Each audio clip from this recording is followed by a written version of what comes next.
This is Orange Nation Overtime with Steve Infanti and Paulie Scibilia.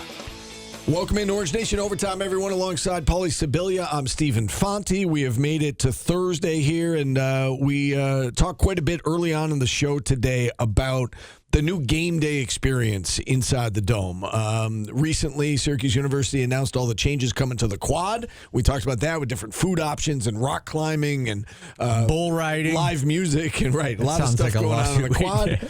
And then now inside the Dome during the game, there's been some changes as well, including the third down music that will be played. Yeah, they've gone more of a Gen Z, Gen X, millennial type music where they'll play DMX. That's right. Rough Riders anthem will pop on the loudspeaker during big third downs.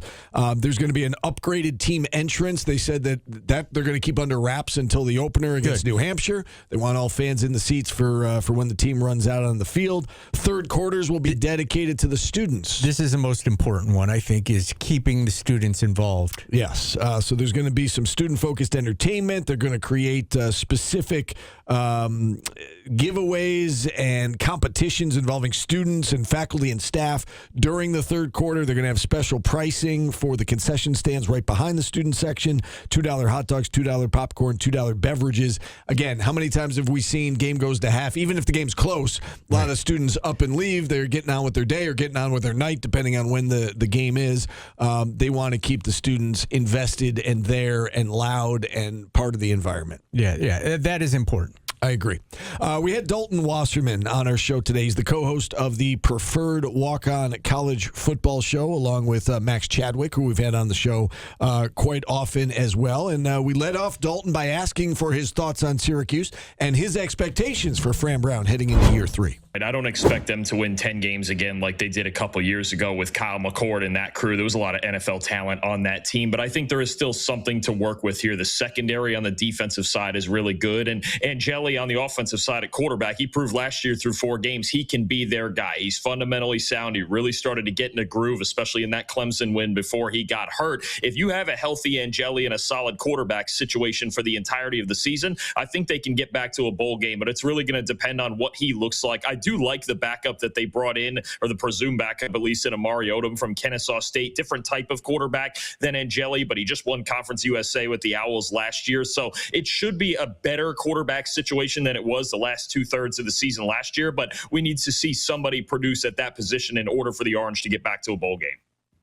I was going to ask you about strengths and weaknesses. Do you look at the quarterback position as a strength going into 2026 after it was very much a weakness in 2025? I actually do. I mean, between the starter, if Angeli is healthy, obviously we saw what he could do the first 4 games. And then the depth, right? I mean, that was the big problem, is that once Angeli got hurt, obviously Ricky Collins and Joe Filardi, they couldn't really get the job done at all. It couldn't even be a functional offense. They were one of the worst offenses, maybe the worst in the Power 4 after Angeli got hurt. Even if Angeli isn't right, or if he were to re-injure something, Amari Odom is a reliable starter who can create explosive plays with both his arm and his legs. So the fact that they went and got a reliable backup like that, if Angeli is not healthy for any reason, it is a lot better. I think it is now a strength of this team. And honestly, if Angeli's healthy, maybe the best part of this offense. In terms of other strengths on this roster, I mean, we go to the defensive backfield. You look at Chris Peel, you look at Demetrius Samuel, maybe the best cornerback duo in the conference, maybe. What other strengths do you see on this roster? What else do you like about it? Yeah, I don't mind the linebacker room either. I think the back 7 is really the strength of this Syracuse team. You look at the linebacker core, some experienced guys back there, and then you mentioned it, the corners are definitely the headline of this defense, right? Between Peel and Samuel, and Chris Peel, a guy getting top 100 NFL draft talk, Demetrius Samuel with a solid freshman year last year. So I think when you really just look at the whole back 7, it's a defense that's built from the back end forward. I have my concerns on the defensive line and where they're going to get their pass rush from, but I think that back 7 can definitely keep them in games. All right, so let's go there next with the concerns. And, we keep coming back to up front on both sides of the ball. Is that your biggest concern as well, what they do in the trenches? Yeah, totally agree. I mean, when you look at the offensive skill positions, I think there definitely are some question marks also, but they brought in a lot of transfers and guys that they think can at least produce right away. I think when you look at the Syracuse offensive and defensive lines, that's going to be the big questions, especially when you talk about playing against some of the better teams in the ACC. The best teams in the ACC are good in the trenches, right? Miami, SMU, Louisville, right? Teams like that want to win down low on the offensive and defensive lines, and that's really where Syracuse has their biggest question marks. I believe they lost their 3 best offensive linemen this offseason. The defensive line is really a lot of question marks, a lot of guys with not a lot of previous production. So that's really what you look at. I think in certain matchups, it's going to be, are they going to be able to block people, and are they going to be able to hold up at the defensive line on the first level?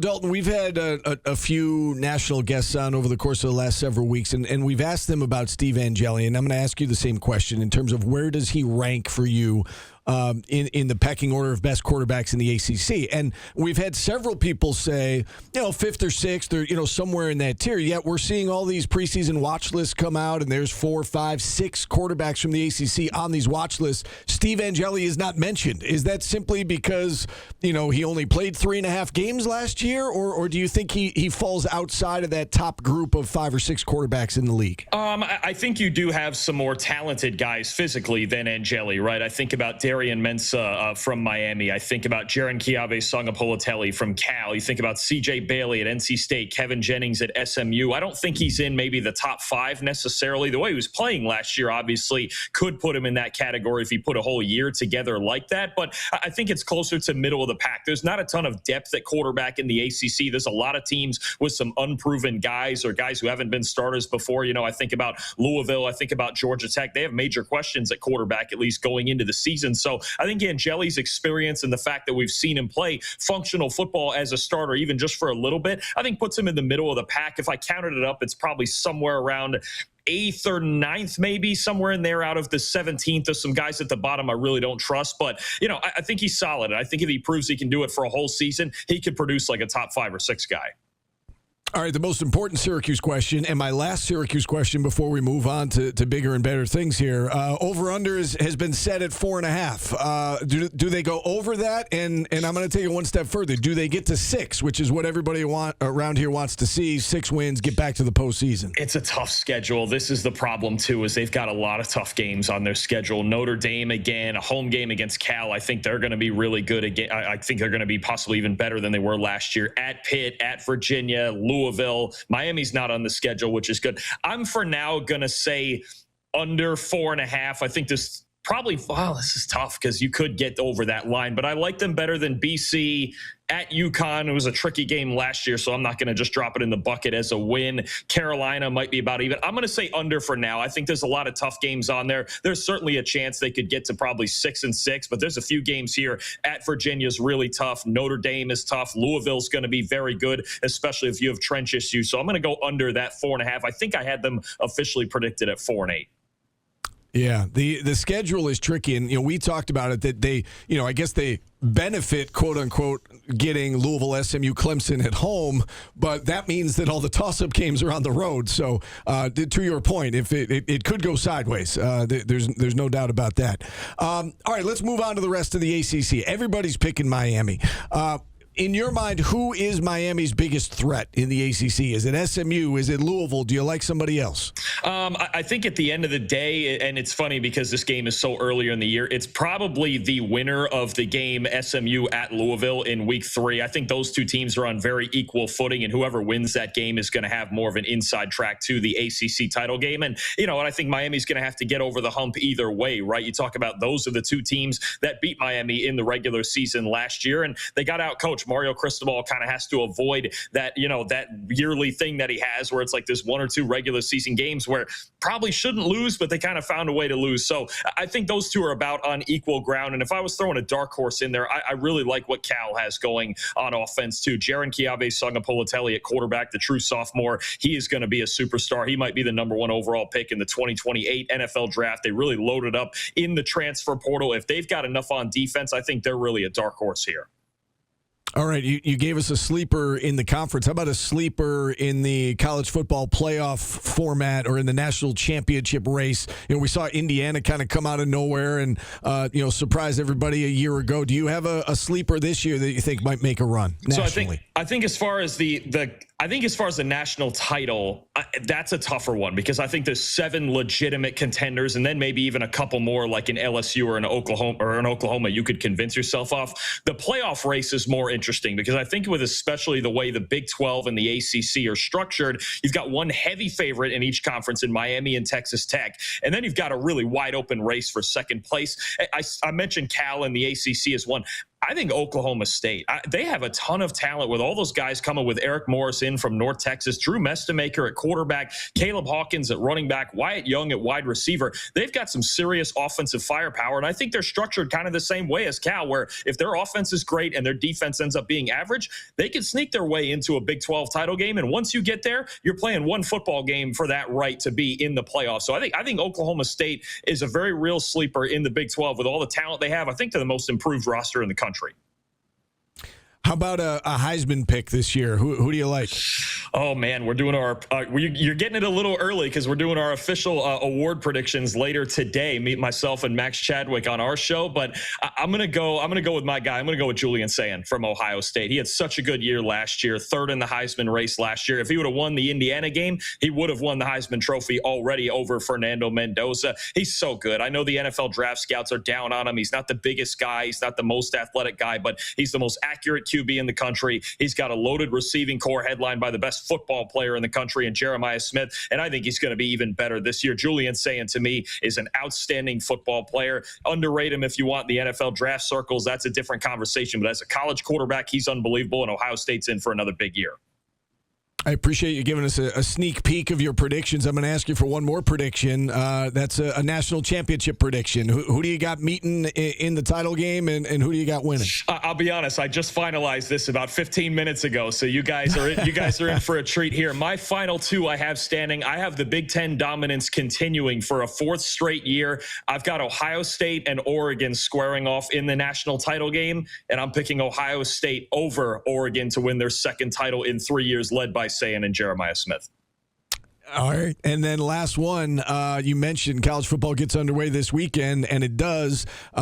North Carolina, TCU. I see the line keeps going up. TCU opened as about a touchdown favorite. It's creeping up to almost 10 points now out there in Dublin. Do you have a strong feeling, strong lean with the TCU North Carolina game? Yeah, I like TCU a lot in this game. I think they're just a better football team, and Carolina's been surrounded by so much turmoil this offseason, and even now it sounds like they're not going to have their defensive coordinator, Steve Belichick, for this game. So I don't know who's calling defensive plays for North Carolina, and that's their stronger side of the ball. And offensively, I just don't know how quickly Bobby Petrino can fix an offense that's basically running with spare parts, right? Billy Edwards Jr. at quarterback, new starters at running back, and a lot of new starters on the offensive line. I just think TCU is better. This is a solid 9-win football team. Sonny Dykes is running a really good program there, and the X factor is going to be Jaden Craig, the transfer quarterback from Harvard. But I actually have TCU in my official prediction winning by 17. I like them comfortably in this game. So Dalton says under 4.5 for the win-loss total. I think they're going over. I tend to think they're going to find a way to get to 6. I know it's going to be tough given the schedule, but that's where I sit. I believe in Fran Brown. Steve Angeli's back. I believe in Jeff Nixon in that offense, and I think the defense is going to be much improved. I think they find a way to get to 6. Yeah, I'm more leaning that way the more I talk to people. And hear people, experts, unlike myself, and I'm starting to lean that way, but I'm still at 5. If you make a prediction, you got to stand by it, Steve. All right. I'm a man of my word. We talked about fantasy football as well. A lot of people have their fantasy football drafts this week. We've got ours at Channel 9 coming up on Sunday. And so we had Brian Drake on, fantasy football host and writer for SiriusXM and Fantasy Points. And we led him off asking about how much he pays attention to the preseason. How much can guys rise or fall in your rankings during the preseason? Here's what he had to say on that.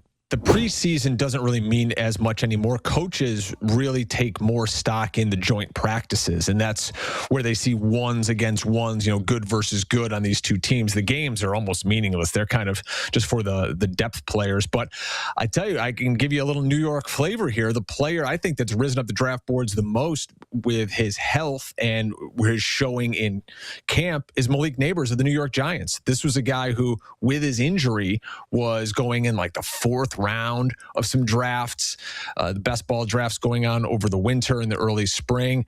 And now you see him, and I said it right when he came back from injury, I go, he's going to be a 1-2 turn pick by Labor Day. And, if we look at our rankings over at fantasypoints.com, Malik Neighbors is somebody that is already a wide receiver 12 on our board. So he's scooting right up there. And it wouldn't shock me at all when you guys go to your fantasy drafts if someone pulls the trigger on Malik Neighbors in the second round.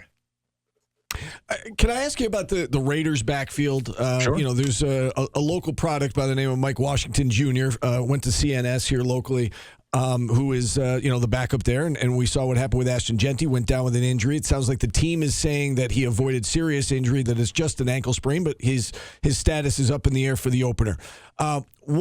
What do you make of that backfield there? And is there value in picking Mike Washington, A, knowing that Genty is hurt now, but also B, knowing that, he was splitting some time with the first team reps during camp and whatnot? What do you make of the backfield situation there? As a proud Henniger Black Knight alumni, it pains me to root for a CNS North Star. But, Mike Williams is going to have a chance. I don't trust anything about what the Raiders are doing. They're being so coy with this Genty injury. If it was truly a low ankle sprain, they'd come and say, oh yeah, he's fine. It's a low ankle sprain. It's no big deal. And you see him bopping around practice and all that. They talked about him going down. He was trying to catch a ball. No one touched him. Initially, it was a knee. Then we talk ankle. If you have a high ankle sprain and a severe high ankle sprain, those are death sentences for skill position players. I don't care what you read on the internet. I remember Alvin Kamara talked about that, and he said, I wasn't right for a year. And a lot of times guys have to have surgery after the year on some of those high ankle sprains. So if someone is a high ankle, I'm done. I'm out. I want nothing to do with them. If it is just a generic low ankle sprain, and let's say that Genty will be back, I don't know, he's going to miss 2 weeks. Yeah, there's absolute value in drafting Mike Washington. You just have to know where to take him. You're not going to take him in the 6th round of your draft, right. But, there's a point where with this improved offensive line in Vegas, if you can get him in, I don't know, the 9th, 10th round, he's going to start for you for, let's say, 2 weeks. There's real value in that. If he's your RB2, if he's your flex, because he's getting the majority of touches. All we want in fantasy football is opportunity. If you're going to get the ball, if you're going to see touches, goal line work, third down, we're in. And Mike Washington's going to have a great opportunity for that. So, yeah, I would be eyeing him up. And also, guys, we don't know how long this injury is going to last. He could re-aggravate this the first day he's back, and then all of a sudden he's out for 2 months, and Mike Washington's a league winner. So I would be targeting him. It's just a matter of don't jump the gun too early. In terms of, I guess let's start at the top of the draft with the guys that we would normally expect to go in the first round. Is there a player or two among that group that you would maybe shy away from, think he's going to maybe have a little bit of a down season by his standards? Not saying he's undraftable, but maybe you wouldn't take him with your first overall pick, wherever that falls in the first round. There's a couple of guys that I can just rattle off. Justin Jefferson being one. This was a guy, 2-3 years ago was the 101 in a ton of fantasy drafts. And now last year we saw him with poor quarterback play and he suffered. And this year again, he's going to have interesting quarterback play with Kyler Murray at the helm. So Justin Jefferson's not somebody I really want to stake my fantasy season to. And moreover, Devon Achane in Miami.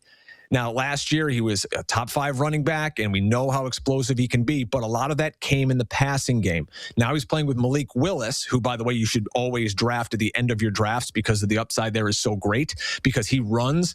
And the fact that Malik Willis runs is bad news for Devon Achane, because that means he's not going to be doing these dump-offs out of the backfield like Tua Tagovailoa was, and he's going to steal touches around the goal line. So I don't want a guy who's not going to catch as many passes, who's on a horrific team that may only win one game all season. And Devon Achane's a slight guy. He looks like me out there. Like, maybe not just me, but he's a smaller guy. He wasn't big when he came out of A&M. So I don't trust him to take the pounding that I think this terrible Dolphins team is going to want to put on him, because they have nothing else at their skill positions. How high would you go to a tight end position? If you can get one of the elite guys like a Brock Bowers, Trey McBride, do you see value in doing that relatively early, because there is a drop off at that position after you get outside the top, whatever it is, 3, 4, 5 guys? Or do you tend to stick with running backs and wide receivers, early in the draft, and you'll get around to your tight end later? There is real upside and value. If you select, let's say, Brock Bowers, his ADP, average draft position right now, is 14 overall. So second pick of the second round. If you take him there and he hits and has a season where he averages 20 plus points a game, you've got a real advantage over your room. The problem being is if he doesn't, and he only has an average or slightly above average season at tight end, now you're behind the 8 ball, because in that position, early second round, you could have taken a Chase Brown, a Derrick Henry, an A.J. Brown, a Nico Collins, Ken Walker, some of these guys that it's harder to find difference makers at that level, off the waiver wire. Like, you can always kind of find a tight end who will get you a few points. If you want 10 points a week, I think the stat is over the last 6 years, there has always been at least one tight end drafted round 10 or later who has finished as a top 5 tight end. Last year was Harold Fannin Jr. And Brock Bowers, could he be great? Sure, but you're betting on an outlier season, just like Trey McBride had. So I don't like to bet on outliers. That's not a safe bet. I just would rather probably wait a few rounds, get my hands on a Tucker Kraft. Even in the 4th round, if you want to pull the trigger that early on Colston Loveland, I think he's going to be the central figure in the Bears pass game, or wait a ton later and get your hands on the Giants prospect, Isaiah Likely, who I think could be the second in targets there on the New York Giants. I was mentioning before you came out, Brian, that we've got our fantasy football draft this weekend, 12-team league. I'm picking 12th.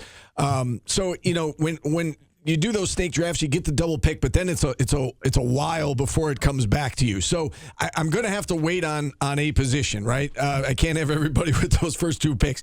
Is it safest to wait on wide receiver, given the fact that it seems like a deeper position? Or I guess, how would you handle that from a strategic standpoint? Well, I'm someone who, my wife could tell you this. I'm very kind of risk averse here, and you want to have some balance. Now, at the 12, could you go? I mean, we'll see who falls to you, but let's say there's a James Cook there, and Chase Brown, Derrick Henry, Ashton Genty may even be there. I probably would wait on that, though. And you could get 2 really good running backs, because, Steve, we know running backs are the lifeblood of fantasy football. Everyone wants to be in the running back business early. So I wouldn't fault you for going running back. Say you even get Barkley and Omarion Hampton. When it comes back to you, you're going to be looking at who your wide receiver 1 could potentially be. Zay Flowers, Devonta Smith, Ladd McConkey, these type of guys. And you just take a pair of them there. Or would you rather say, give me one of each? Give me Saquon Barkley at 12, and then I'll take A.J. Brown or Nico Collins, one of these guys. So now you've got a really good guy who could be a top 7 option at the position. Then when it comes back in the next round, kind of just boom, boom, 1 and 1 again. You're building a better floor. But again, in fantasy football, it's all about upside. You pick players you think are going to win you the league. Yeah. Good advice there. I know everybody, I'm sure, asks you about sleeper picks. Everybody wants to hit on that sleeper, right? Peyton Hillis. Right. Yeah. Exactly. Do you have a couple of guys in mind that you're targeting, you're looking at saying, you know what, this is going to be my secret weapon this year. I'm going to pick this guy in, round 11 or whatever, and he's going to help me to a championship. Yeah, and I was just doing an interview with Nathan Zagura, who's the Cleveland Browns color commentator, and he talked up Casey Concepcion, who is wide receiver 49. He's going 100-plus picks into a draft. Nathan told me straight up, he goes, he's going to lead the Browns in receiving. They drafted him this year fairly high. I believe he was a first-round pick of the Browns this year. This is a bad team. This is a team that their defense isn't going to be as good. They don't have Myles Garrett anymore. Their quarterback situation, it'll look like Syracuse if Steve Angeli goes down again. It's that dire. But if they're going to throw the ball a lot and Concepcion is their alpha, that's a great guy to take, 9th, 10th round in your draft. And another name to consider at the wide receiver position, DeJon Stribling. He was the second pick of the second round in the NFL draft for the San Francisco 49ers. Actually, it might have been the first pick of the second round. And everybody on that team is either old, hurt, or old and hurt right now. And Stribling is a guy who can play in the slot. He can play outside. Brock Purdy, perennially underrated. So I love DeJon Stribling because I'm not placing a bet that Mike Evans is going to stay healthy for 17 games, or Christian McCaffrey, or George Kittle, or anyone else on that team. Any coordinator changes in the league that you think changed things from a fantasy perspective that you're keeping your eye on? We talked a little bit earlier about scheme and fit and whether it's a head coach or like an OC. Are there any situations that you've got your eye on? Yeah, I mean, there's so many coordinator changes this year, and just one that sticks out to me, not only because it's a team I follow closely, but it is going to have an impact on fantasy football, is the Philadelphia Eagles. And Sean Mannion, who just a few years ago was a backup quarterback in the league, is now calling the plays for the Birds. And what you're going to see in Philadelphia is not this shotgun RPO offense that they used to run, where Jalen Hurts is just back in the pocket and it's a very stagnant offense. No one moves. You're going to see Jalen Hurts under center. You're going to see a lot more outside zone runs for Saquon Barkley, which I'll be honest, he wasn't great at in years past.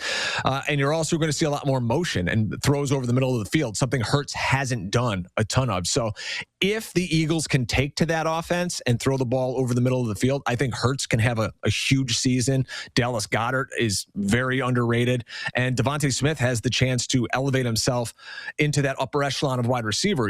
He's a guy who did win the Heisman Trophy. He's a really, really good player. He was just behind an alpha in A.J. Brown. And I think this year you're going to see Devontae Smith take that next step and become one of those guys you talk about as one of the top 15 wide receivers in the NFL. I do think Mike Washington Jr. is an interesting pick there with the Raiders, given the injury to Ashton Genty. And as Brian said, the Raiders have been very quiet about what that injury actually is. And you look at what Washington has done during the preseason. He's averaging about 8 yards per carry. And I know it's just the preseason, but he's got the ability to catch it out of the backfield. He was already taking some first-team reps even when Genty was healthy. So keep your eye on the former CNS star this year as a rookie with Las Vegas as somebody who may surprise some people. I don't know why I've never gotten into fantasy sports. Like I grew up, I played Stratomatic. I love doing the 82-0, the 162-0. There's just something about me having to do it be focused and pay attention to what I'm doing. I can't do it. So you're lazy, is what you're saying. No, it's not that I'm lazy. No, you're right in a way, but I also it's too time consuming. It's like I got real problems to worry about during the week, and I don't want to have to update my roster. It is time consuming. I will say this, and I stopped playing fantasy baseball for that reason, because there's so many games, and we went to a league where we did it where you set your lineup at the beginning of the week, and then we changed the rules, and then it was every day, and it got to be too much for me, especially over the summer. I was trying, family time over the summer, and it got to be too much, and so I backed away from fantasy baseball.